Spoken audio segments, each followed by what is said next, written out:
So people, like I said, we're going to have this interview with Mr. Easy. Let's just get the brother on the line. Give us a second. Yo, Easy, are you there?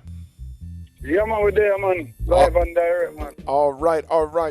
People, this is the Reggae Pon Top Show. We have Mr. Easy on the line. We're going to get into his life when it comes to reggae music. We're going to get into the new album, Legendary. We're going to get into a couple things, but I had to set the stage real quick. You know, me and Mr. Easy have known each other for quite some time. The last time that me and Easy linked up was in Philly with Billy Bonton and things, and that was some years ago. But we've been in contact between them times, but it's been a while since I talked to you. So how you doing, brother, in this pandemic? Well, everything good, you know, we just survive, you know, and just go and stay safe, you know, just being safe and everything and pandemic. That's all we can do right now. You get me? Right. So, letting the people that know, that's listening to us live and direct, let them know, yo, safety first, you know? Right. Definitely safety first. Right. Yeah, that's what it's all about. That's what it's all about, man. Just staying safe and doing the best we can do in these times or whatever. So for people who may not know Mr. Easy, that's for people who may be living on Mars or something that don't know about Mr. Easy. Give the people an understanding who is Mr. Easy. Where did you where were you born at? How did you start your career in music? Yeah, definitely, you know, let people know. I was born in Mountain View, Kingston, you know. Born in Mountain View, Kingston.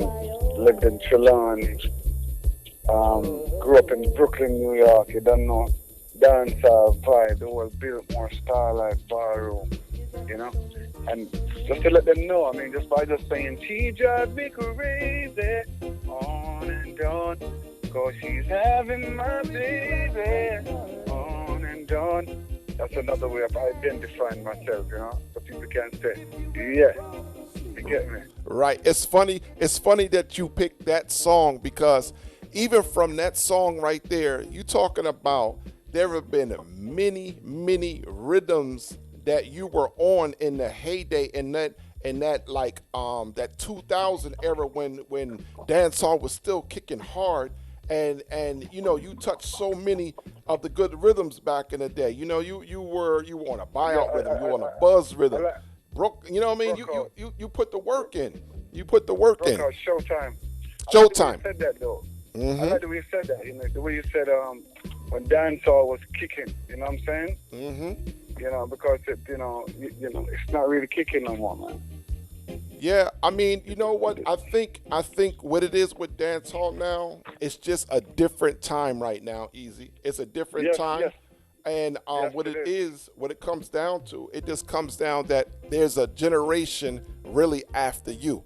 You're still relatively young, but you was in the game young. And you was in the game where you know, you still had to have those skills to grab the mic. No skills, a shandy bottle will reach you. A Heineken bottle will reach you if you had no skills. So you came up at the right time. So speaking on that, since you brought that up, how do you feel the direction of dancehall right now, of how it's going? Do you like it? Do you not like it? Talk to me. I mean, I survive with it. I do some of it, because a lot of it sounds R&B to me, you know, which I grew up doing R&B. So it's not nothing hard for me to do. It's just that, you know, your soul is into the real drum and bass. So that's the vibe that I really miss still. Because if you listen, even if you listen to the album, you listen to songs like Guarantee. Right. If you listen to the album, if you listen to Guarantee on the album, if you listen to Conquer the World and these type of songs, it do remind you of what's happening in dancehall right now. It's just that even right now, dancehall vibe, I think dancehall needs a name for the type of dancehall. Like, not because you're actually spitting patois dialect over a rhythm don't make it dancehall. But if you take the vocals off of the rhythms nowadays, it sounds more like a trap or a hip hop, or, you know, that's something different, but it don't sound like dancehall, you know. Yeah. But I think they just identified as dancehall because of what the guys are spitting on it. But dancehall was two things meeting. It's like 50-50, like the beat and the vocals becomes one and makes it dancehall, you know? True. But so that's what they're calling it now. They're still calling it dancehall, but to me, I don't know it is really dancehall. The identity is not really dancehall, because if you play a rhythm right now for me without the vocals on it, it's not dancehall. Right. Well, to me, I can't tell what you call dancehall now and what's Afro beats. If I'm not looking, if I'm playing music and I don't see that I'm playing an Afrobeat artist, sometimes I can't tell what's what if I don't know the artist, because it sounds like that. Now, don't get me wrong, I love Afrobeats, but Afrobeats is Afrobeats, dancehall is dancehall. It's two separate things, Just like I say, if you listen to this, when they listen to my song called "Guarantee" on the album, they'll see that because you also have to, you can't be a one-trick pony. Also, you still have to be diverse, and that's the thing with me. I could always adjust myself and reinvent myself to fit in with what's popping right now. Because you got to please the audience, and if you want to please the audience, you got to be versatile. Which thanks for me being versatile. So when they listen to the album and they'll hear Kingston Town, they'll hear Always Be There, then they'll hear Conquer the World, then they'll hear Guarantee. So you see the versatility, and that's what's good about the album. The album is mixed with different sounds and different styles of Mr. Easy.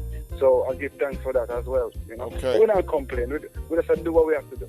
Exactly. So I see you have 10 songs on the album.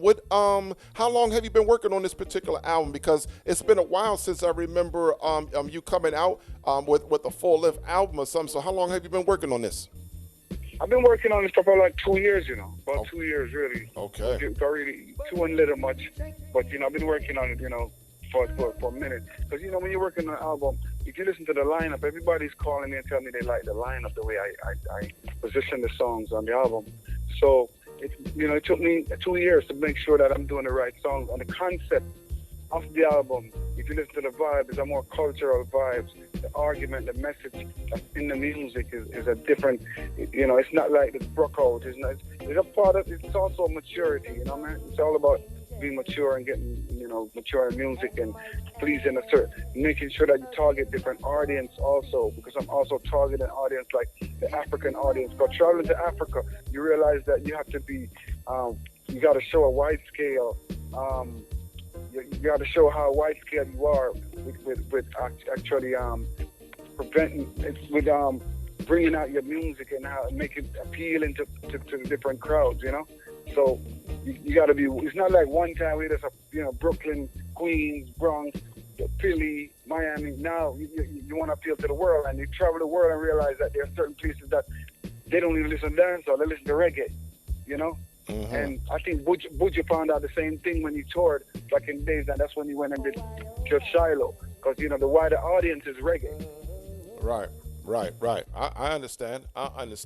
Well, you know what? I have to ask you this question, and it goes back to the time again when me and you were together, when we were in Philly. And it was over one of the holiday weekends, I remember, and you were going to be performing. It was you and Munga. I don't know if you remember this or not, but it was me. But you were in town. Munga was in town, and we went to the local radio station, college radio station, to do a little promotion. And I think I remember. I think it was really cold that time. Do you remember? Yeah. It was crazy at that time. But what I remember something distinctly, that me and you, I think we might have talked on it briefly, but I want to talk to you about it now, because it was something that always stuck out in my mind. And what I'm getting at is, I remember how we went to the studio, and it was like the people who were doing the interviews or whatever seemed like they were more interested in Munga, from him being from Jamaica, coming from Jamaica, than interested in you. And you had way more catalog than him, way more time in things. And that's something that I always see, where it seems though, even in the Sound Clash world, when a Bass Odyssey goes to England people, man, they go for Bass Odyssey and this and that. And that's not like saying that you can't go for who you like. But what I'm saying is, why is it that you think that when you have an artist that maybe be Jamaican, But in a case of you yourself, where you really got your name and everything in New York, why does it seem though that most people seem like they gravitate to Jamaica all the time and shun maybe the New York artists? I think it's because of the root. I think it's the root of it's just the same way like when it comes to hip hop, you travel and people, they hear that you're from Brooklyn or New York, that's where hip hop originated from. They more get excited up there, like they want to know that's a root, and because they want to. More people want to want to know what Jamaica is like. They want to see Jamaica there. So I think it's just because of Jamaica itself, really, where the music was birthed. So it's really that. But then at the end of the day, the other artists know you can't really make that bother you. All you got to do is, there's many times I buck up on these kind of energy, but then when I go on the stage and they see who really puts in the work, that's when it changes the whole outlook of people. Right. You have to earn your respect. So at the end of the day, it's all about don't watch them things that's gonna say, yo, when you go to deliver, when you leave, when the people go home, you're the one that you're talking about. Right. Okay. All right. So I mean that's something I always wanted to ask. When it comes to something like that, is it something that is it just a natural progression for a person to go and to grab to the artist that's based in Jamaica as what more than a one living in New York or DC? I think it's a base thing, like where this person comes straight from yard. They want to know what's the latest is going on in yard and them type of vibe there. You get me? Okay. So that's what it is really. Yeah. Okay. Yeah. So let's forward now to Legendary, back to Legendary now. So you put a song on there called "Always Be There," and the rhythm is very familiar. That we know is a rhythm that Barris Hammond used. Who else was that? Romain Virgo. They have big tunes on that rhythm. What made you particularly pick that rhythm? Oh, I picked that rhythm because I recorded that song for Barris. So and. It means a lot to me because I wrote that song about my daughter, so it means a lot to me. It touched a very special part in my. It means a lot to me because it's my. I wrote that song, and a lot of people can relate. A lot of people can relate to what the song is saying. So that's why I really did that song. That's why and whenever I hear that song, it touches my heart, my soul so much. I can't explain how that song touches me, So that's why I'm sure that song really means a lot to me, man. I understand. Because I wrote that song, letting my daughter know I'll always be there for her, no matter what, Okay. So, yeah, man. What? So, and people, and the rhythm is so familiar as well. The rhythm is nice. So the Rockaway rhythm is a real classy rhythm, man. So that's one of the reasons I used it. Well, I tell you this. That was a great way to put something together and put something so personal to you. That was that was some good what do you say, mind juggling, putting that together to know what rhythm to put that particular song on, because not for nothing now. That song now is going to be in a jugglers with that rhythm, and we know that rhythm plays every party. Every party that rhythm plays. So now you touch Yep. You touch a real good point. Mm-hmm. So I gotta admit that as well. You didn't bring it up. I would not even remember that. One of the reasons I did that because of what you're saying. Because what it does, it makes it easier to get the song played also. So it's a form of marketing as well, to know that the song will be mixed in with all the juggling. It's not only that it's on the rhythm, but it sounds good. Exactly. Sounds good. Exactly. Well, here's the thing. You know as well as I do that you can have a song on a rhythm and a song could not make it. You know what I mean? It just don't make it. Just because it's on a rhythm don't mean that it's going to be something that's squeezed. But you talking about that song, particularly the vocals are on point, the production is on point, the rhythm is familiar. So that was a no-brainer. I mean, automatically when I heard it, I went to that folder where Rockaway is, and put it there. I have the song in my computer maybe in about 4 or 5 crates already since I had it. So believe me, I'm not the only DJ that's done that. Trust me. Everybody put that in rotation right now. Mad. Yeah, because a lot of people call me, and a lot of people ask me about. A lot of people call me for the dub, but I'm not even doing the dub on it. You know what I'm saying?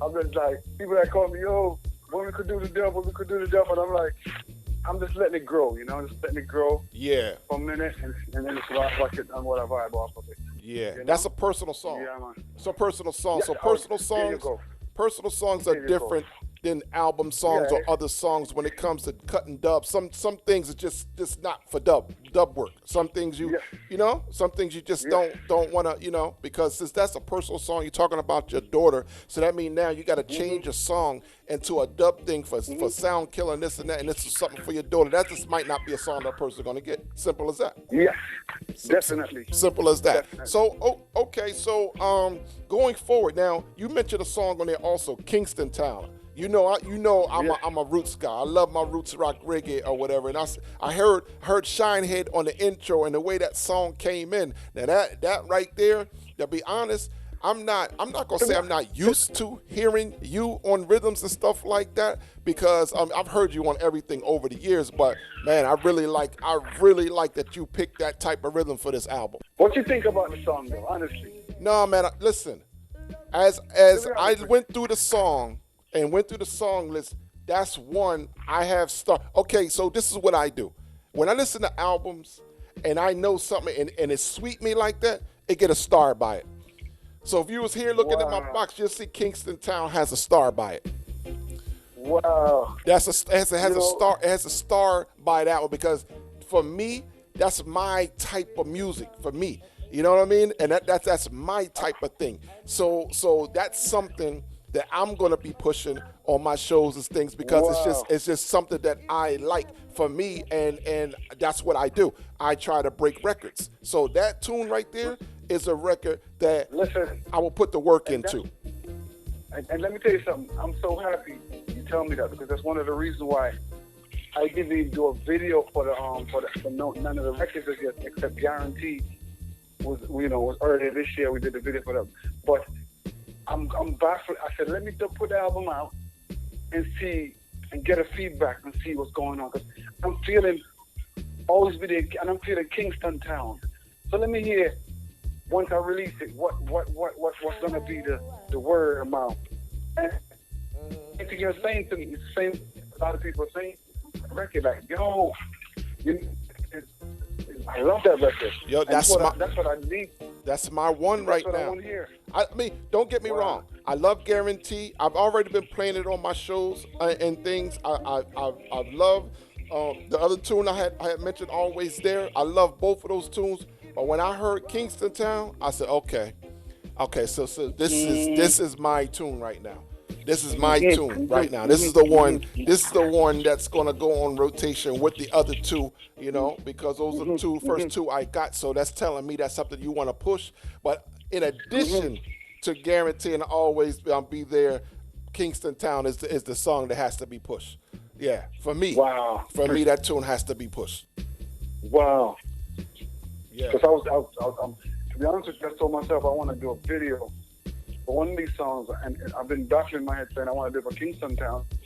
But you now confirm it to me that this song is definitely a great song. Right. So definitely I mean, yeah, I can't say enough about that. From the intro, from the Shinehead intro alone, I didn't need to hear nothing else. And then when it dropped in, I said, oh yeah, my tune this. Wow. My tune this. You know, so yeah. So okay. So Easy, I'm gonna ask you this because I know we don't have a whole lot of time. So with the epidemic and the pandemic that's going on right now and things, one thing we all have in the music industry right now, we have time to set up when everything opens up, right? So when dealing with something like that, we all don't know when it's going to happen. We all don't know what's going to happen, but we don't know. Plans. We have plans. What is your plan going forward for the Legendary album? and you know, going forward? My plan, man, I want to tour this album real bad, man. Okay. I want to tour this real album. So that's why I'm really appreciative of guys like yourself, virgins like yourself, who are actually helping me to let this album be heard. Because I don't really want to tour with it. So I've never, as you say, most people are used to me doing a lot of dancehall. But when I sing these songs on stage, I'm so comfortable because my vocals, people get to hear my vocals even more because I'm more settled and more mellowed out. Where people can actually hear me bell out the vocals and sing. So I would love to be able to do a Kingston town. I'll always be there. I guarantee on a big, made on some big major stages like when I went to, even when I was in South Africa December that passed. Mm-hmm. You know, imagine I'm back there doing these big shows with this type of album where you know that these people love the reggae. So I'd like to be able to experience a reggae tour, doing a reggae album, you know, in front of these massive crowd that's doing reggae, that's doing a good reggae album. That'd be a nice vibe for me, you know? Okay, well, that's good. Well, listen, over here at Reggae Upon Top and Medina International Sound System, we're going to do all that we can to push this album and get it out to the listeners in the ears that's listening to me, or whatever. You know, our thing, me and your thing, is a little different. It's a professional relationship, but I also can call you a friend because we, like I said, we pass just the radio thing or whatever, even though if we don't see each other. Remember the good old Philly days, man. Jesus. Yes. You know what I mean? So you got to come down. You know what I mean? Because listen, Kingston Town, I'm already in my head. You know, I'm from Camden, New Jersey, so you know how that goes. You know, it's a bad man town same way, so I can already hear that in a dub place. But we got to talk about that differently on our time. You know what I mean? I don't want to give no sounds, no. You know? Yeah, exactly. Yeah. You see it? I don't. I did shoot, yeah. No. See, you see what I'm saying? Just like that. Well, easy. I did not like. Well, listen, we know you don't have a lot of time and things, and I know you got other things you have to do. Listen, for anybody who may be listening, any promoter, any producer, okay, any sound systems all over the world that want to get in contact with Mr. Easy, how can they get in contact with you? All they got to do, man, is link me on Instagram, man. You know, as we said, music has changed. A lot of things have changed, and we go about has changed. The official Mr. Easy. TheOffiscal Mr. Easy on the Instagram. Please follow me on the Instagram, people. Link up. Okay, people. Well, listen, there you have it. Mr. Easy, I thank you for taking your time out to talk to me. Like I said, it's been a while since me and you rapped and sat down and broke bread and talked, and I'm glad I could do it in this form for you. Like I said, over here at the Reggae Upon Top Show, Medina International, Motif Radio, we will be pushing this album and pushing your music. And like I said, anything that we can do over here, you see my number has not changed, my brother. Just link up and we got you. Good time. All right, my brother, you have a good evening. Yes, bless. Yeah, man. Yes, thank you for the opportunity. No problem.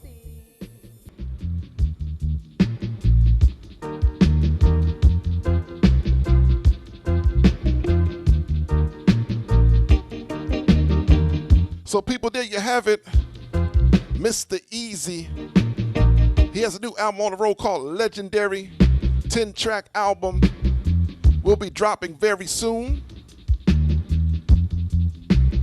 So what we're going to do now, we're going to go get into the jugglings and squeeze some choice tunes off the album.